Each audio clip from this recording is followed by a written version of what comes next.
How to get dark mode on TikTok. Hey everybody, welcome back to our channel. In this video I will guide you on how you can get dark mode on TikTok, so make sure to watch the video till the end. If you want to get dark mode on TikTok, go ahead and then first of all launch the TikTok application. Then tap the profile icon from the bottom right to come to the profile page. Then tap the three lines option from the top right, and then from the bottom just select settings and privacy.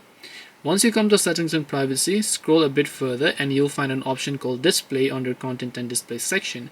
So when you tap on display here, you'll find light and dark. Now remember that dark mode is only available for iPhone users only if you're using it on iOS. As for the Android users, we currently don't have dark mode on TikTok. So now you can select the dark option here and dark mode will get successfully enabled. This way you can actually get dark mode on TikTok. Hope this video was very helpful. If you have got any questions, feel free to leave them down below. Thank you for watching till the end of this tutorial and see you soon in the next video.